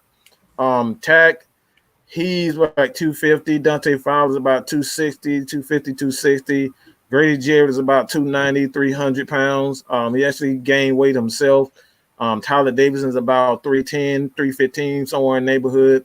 Aaron Bailey, he's about 290, almost 300 himself. He's a big guy. Marlon Davidson, you look at Marlon Davidson, he's another guy that's about 290, 300. You like John Kaminsky is a guy about 280. So those aren't necessarily small up front, but you still need that one guy in the middle that you can't move. And that's the issue with the defense. You can move around the defense. You can maneuver around this defensive line. So if you don't have a guy like a Danny Shelton that you can't move out of the middle, that's the issue. You can't protect Deion Jones. It's not necessarily that you got to have a guy that is big, 350 pounds, to just focus on, stopping the run or whatnot. It's not that. Those defensive tackles are there mainly to protect the linebackers, and that's the issue. If you have a 350-pound guy, that guy is there to protect Deion Jones, to protect Foyer Olakun, protect those offensive linemen from getting on those guys. You can't move a Grady Jarrett. You can't move a guy like Vince Wilfork. You can't move a guy like Paul Soliai. So, in essence, your boy Curtis Lofton. Like even when Curtis Lofton was here, the reason why his tackle total was so high because you had the defensive tackles in the front in in the middle of the offensive line to protect your linebackers. That's what it's about. You got to protect your linebackers. Keep those offensive linemen off of them. Prevent them from getting to the second level. So when it all comes down to it, man, it's like you do need size. Do need size, and they see that now they're not getting pushed around as much as they were in the past. Yeah, there's room for improvement, but for the most part, the Falcons aren't getting pushed around. They're not getting bullied up front. We got another super chat. $4.99. $4.99. Well, basically, he's saying what we've been saying. We said we in salary cap hell Falcons. Well, except for the tanking part, and trade back to get all the cheap rookies they can. Bait another team to trade up and load up. I don't know about that. Now the salary cap part, I agree. Hold. We gotta stop this. Like, stop. How many times are we going to say tank? Tank never works in any sport. Philadelphia been tanking. Trust the process. And you see where they at now? Ben Simmons is on the trade block. Joel Embiid is on the trading block. Trust the process. That's what y'all want to do? The Browns have been tanking for 30 years. And they still garbage. Dolphins. They ain't been since Dan Marino retired. 40 years since Dan Marino did anything. They still ain't crap. They ain't been nothing since the damn 70s. They've been tanking for years. Where they at? Where they at though? The bad news bears. Tanking does not work. It does not work. Tanking does not work. You see what tanking did for Cleveland? They got LeBron James, and they couldn't do anything. LeBron said, guess what? Forget this crap. We can't build a damn team, so I'm leaving. I'm taking my talent to South Beach. Why? Because tanking doesn't work. It does not work, people. What are you guys are getting this from? These are dreams and hopes. This is not Madden. Tanking does not work. It does not work. I agree with you. You forgot one team, Mike, the New York Jets. They ain't been nowhere since Joe Namath. Yeah, man. Yeah, man. Like tanking don't work. Yeah, tanking don't work. Ask Cleveland. They 30 quarterbacks in from tanking. Exactly. Like I said, they got stop. They trying to think basketball tanking is the same as football. Football players can't. You can't tank in football if you try. I apologize, Todd. I wasn't getting necessarily on you. It's most. I've been seeing this. We've been seeing this all over the place. We need to tank for Trevor and all this type of stuff. Like, yeah, Trevor may be something, but let's say if he does, we do get him. You still got to address the defense. You still got to get around him. You know what I'm saying? Go ahead, man. Go ahead. Well, I'll see. Yeah. Woosah. But yeah, like I said, tanking in football is impossible. You can't tank. Like I said, that sets a bad message for your team anyway. Like, the only way we're gonna be good is we're gonna lose a bunch of games to get one player. Then like the rest of your players on your team gonna be looking like, well, we playing for him. All he gonna do is only way we're gonna get good is we're gonna lose games. Exactly. That mentality doesn't work for football players. You can do it in soccer, baseball, basketball, whatever you want, but football damn sure ain't working. Mm-hmm. It's two reasons why tanking don't work. You mess around there and not go 100% out there on that football field, you mess around and get hurt. Exactly. And another reason that tanking you get hurt. And another reason that tanking doesn't work is because once you tank, you still got to draft the right players. And that's why I give John Gruden and those guys credit. When they let go of those guys that they let go, the guys that when you draft a guy, you never know if this guy's gonna pan out in the league. So you can have all the draft picks you want. You can have 10 first-round draft picks in 1 year. But if you don't draft the right guys that fits your scheme, because sometimes it's not even about the player not being talented.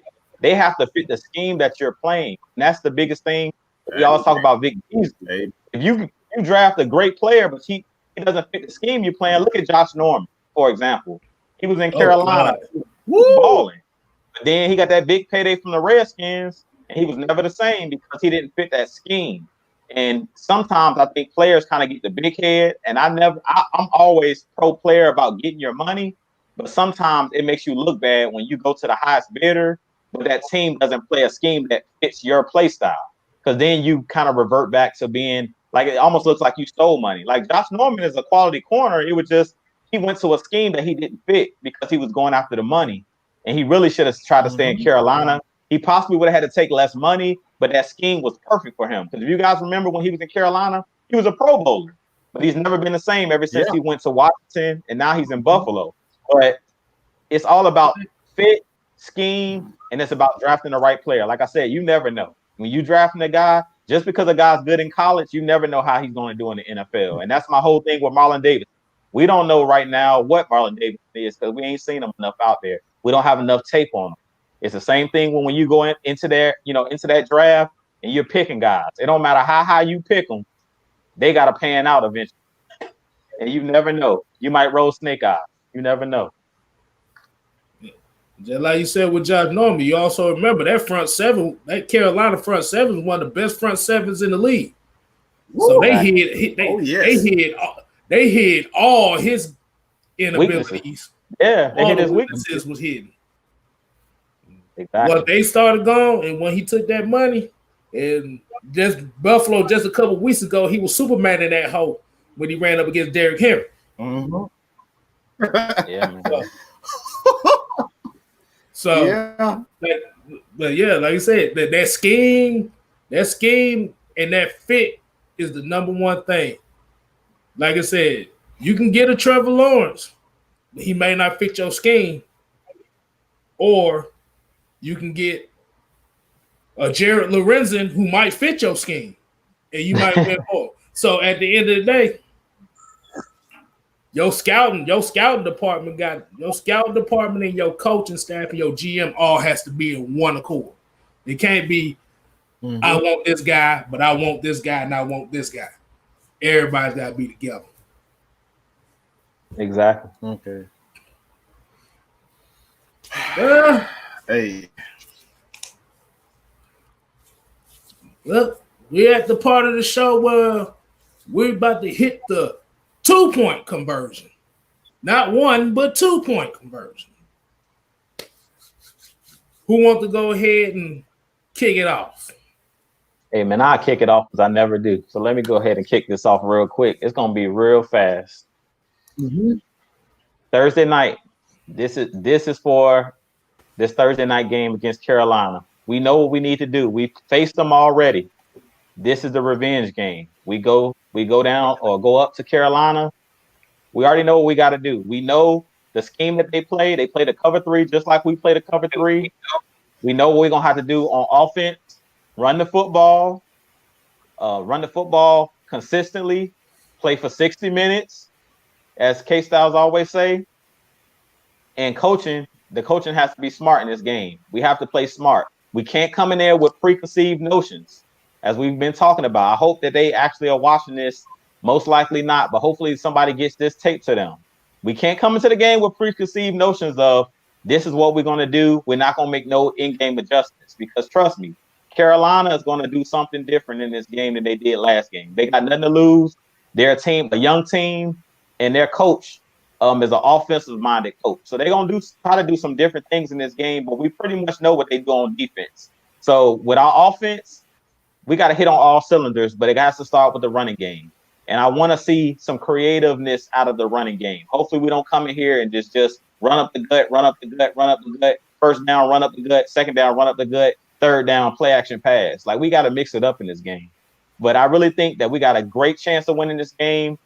I really think that a lot of teams are going to be sleeping on us, even though Carolina is one of those teams that's a rivalry game. I think that they're kind of sleeping on us because since Raheem Morris has taken over, this team look completely different than when we faced Carolina. So I hope they're ready for some guys to be out there hit. Because on the defensive side of things, I don't know if you guys are noticing, but the defense played a lot better. Even in the running game, I went and looked at the stats from last game. They only rushed for 66 yards, I believe, last game against Detroit. And they have one of the better three-headed monsters in the league with DeAndre Swift, Adrian Peterson, and Kerryon Johnson. So we did a pretty good job of tackling. We did a good job of bringing that physicality. So we bring that same physicality to this game. What's his name? Mike Davis that ran through us that first time. He got another thing coming in this game because them guys are playing physical. So we do our thing. We come and we play physical in this game, and we are smart with our coaching. We're not just going for it and coming in the game with these preconceived notions. We should win this game handily. I really think the Falcons are going to win this game handily. We're pissed off. Matt Ryan and those guys are ticked off about this last game. And we know that the refs really screwed us with a lot of the calls this last game. As much as I don't like to bring the refs and the zebras into it, we got robbed. We got hosed in a lot of calls in this last game. So I really expect in this game against Carolina, I think those guys on the short week are really going to be motivated to prove that last week was a fluke. And I'm gonna leave it at that. I'll go next, but before I do, I want to hit this 199 super chat that came in the clutch. Todd Mullis, 199. So basically, he's just saying, how did you feel about the Lindstrom pick?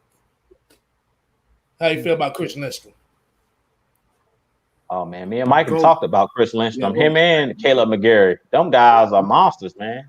Especially when you allow them to be physical. That's why I keep saying, like, we have to run the football. Even when you're not getting a lot of yardage, just let those guys go up and be aggressive. These guys are 300+ pound guys. Let them go forward instead of backwards. It's always to be aggressive. How can you be aggressive backpedaling in pass protection? You can't be aggressive like that. The way you be aggressive, you run at them, punch them in the mouth, go at them. Like, one thing I like about the Rams, everybody talks about Sean McVay and his passing game and stuff like that being soft. If you watch Monday Night Football, they were trying to punch the Bears in the mouth. I put it on my Twitter. They punching the Bears in the mouth right now. Like, they swinging back. They were running with that kid Brown. He was running right at them guys. Even though the Bears had one of the better defenses, they were running right at the teeth of that defense, and he was letting his offensive line be aggressive. So you can only be aggressive going forward. Don't have these guys going backwards the whole game on their heels. When you're trying to pass protect, you're on your heels. But when you running the ball, you're doing what football was made to do: move another man against his will, push them guys around, and that's what Caleb McGarry and Chris Lindstrom like to do. Them guys like to bully the defensive line. So let them guys be bullies. Let them guys go forward and let those guys be aggressive. You can't be aggressive. The reason that a lot of people say the Falcons are a soft team is because Dirk Cutter want to throw the ball all over the yard all the time, and he don't want to run the football. If you run the football, that's how you punch a defense in the mouth. That's how you wear them out. You don't wear them out in the passing game when you're throwing the ball over their head. You wear them out in the trenches, and you make them quit.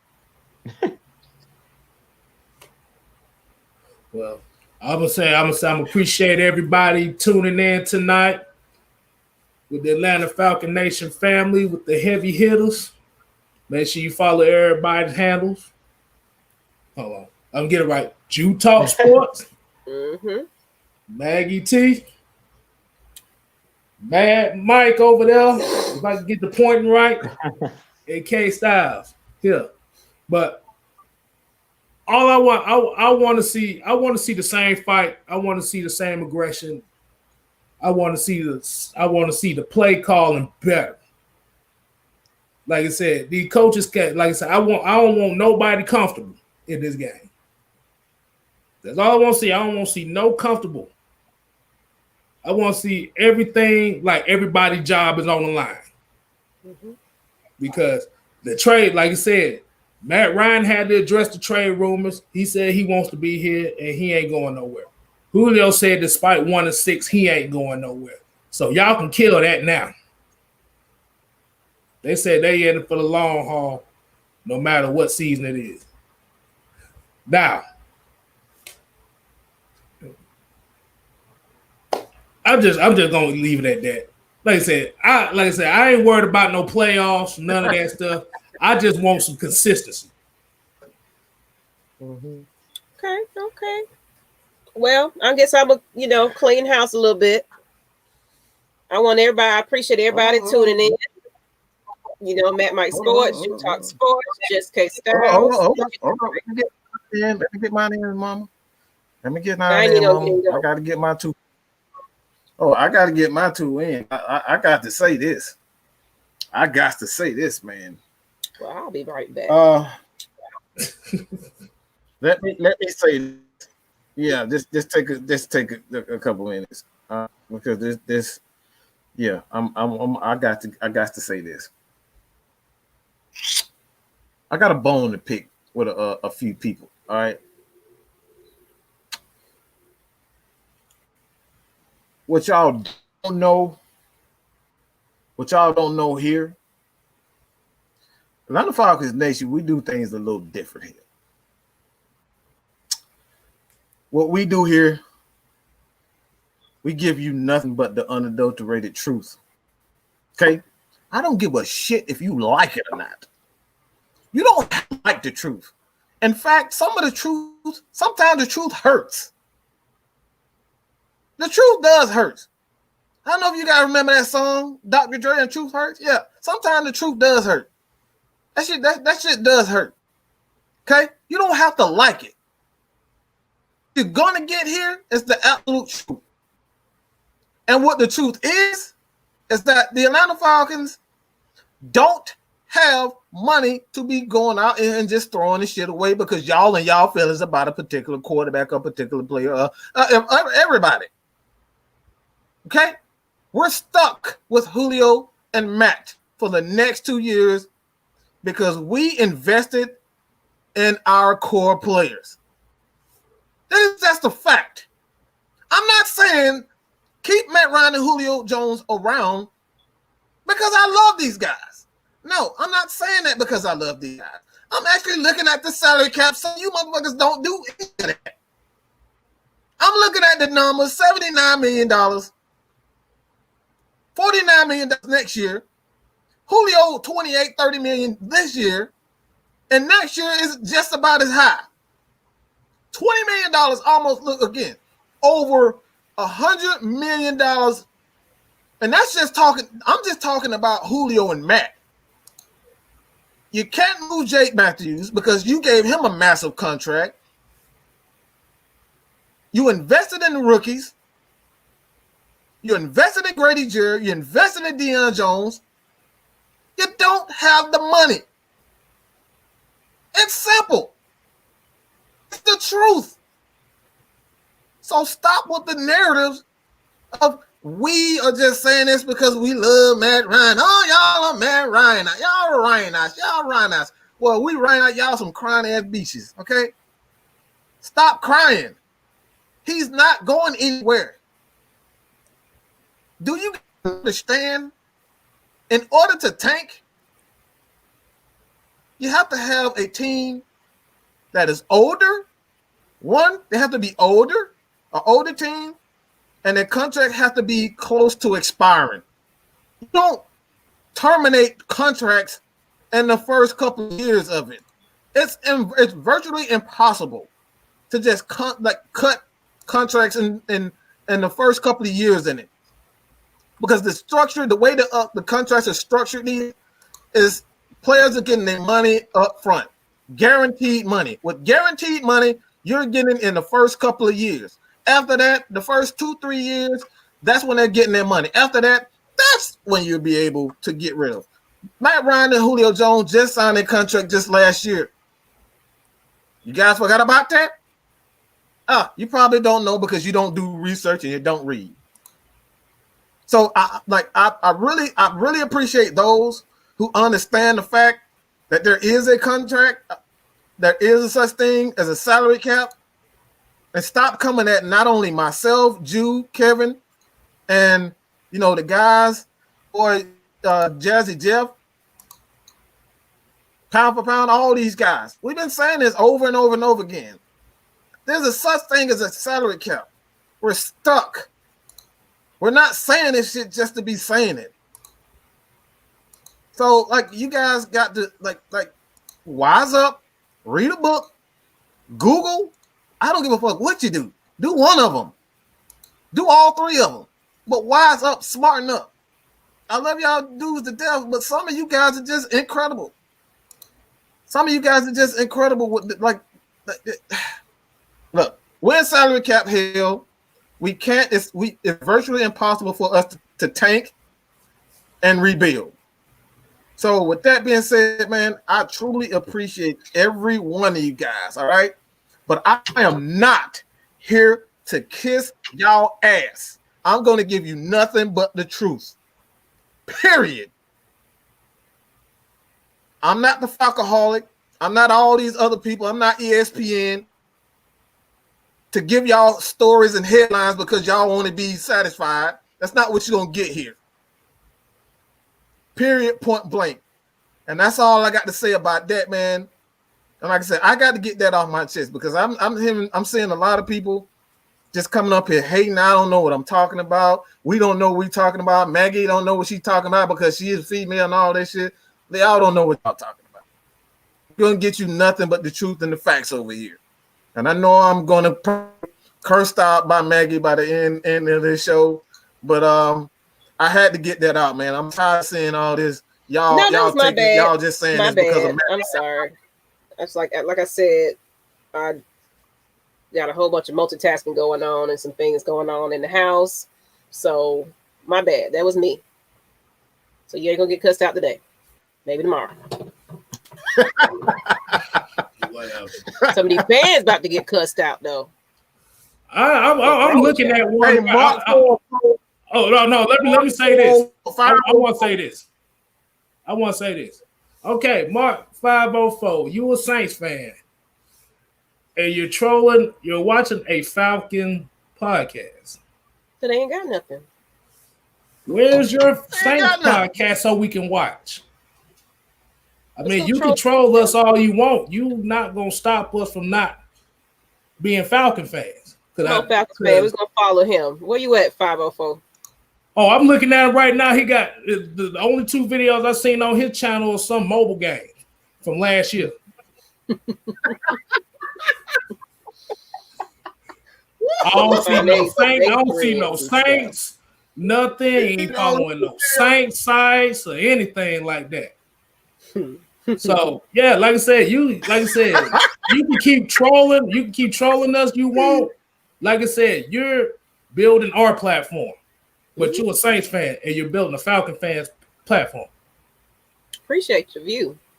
So we appreciate the view. So Loyalty. you keep talking your shit. You love us. Yeah. You probably a 13, 14-year-old that just want to troll. Well, on that note, I appreciate all the fans. I'm seeing all kinds of fans in here. So it's really kind of appreciated. Oh, look, I'd rather be. They be trolling. Some of them be giving us props and everything. So I appreciate every last hater, supporter from any team. But let's go ahead and clean house. Everyone wondering where can you go and kind of chat after the fact. We do have a Discord, Atlanta Falcons Nation. I'm gonna put the link back in the chat. Make sure y'all follow that. I be in there too. You know what I'm saying? So if y'all want to talk some football, y'all just want to, after the fact, post game, anything, go in there and talk your shit amongst other Falcons fans. You know what I'm saying? So appreciate y'all. Make sure tomorrow you're watching ATLian Sports Zone, same time, 8:00. It's Big Low Country and Mr. Terror Photo 4. So those guys right there, they great too. With that film breakdown by Low, Madden by Mr. Tonio. Yeah, I will get something else right there. It's like a different show every day. Every day. Mm-hmm. I appreciate y'all tuning in for each and every show. And then right after that, make sure y'all check out this Some Lust Exchange. It's unrelated. I'm going to go ahead and put my cheap plug in there. Little kids stay away. Please stay away, little kids. Lust Exchange is not for the babies. You got to be 18 and older to watch, because there you go. What in the world? Because you do be saying what in the world on my show. So y'all make sure y'all tune in that after Mr. Sport Zones right here, Mr. Big Low Country Coach. Hey, I'm gonna say one more thing. Rather be a fake Will Smith than a Jesse Smollett looking motherfucker.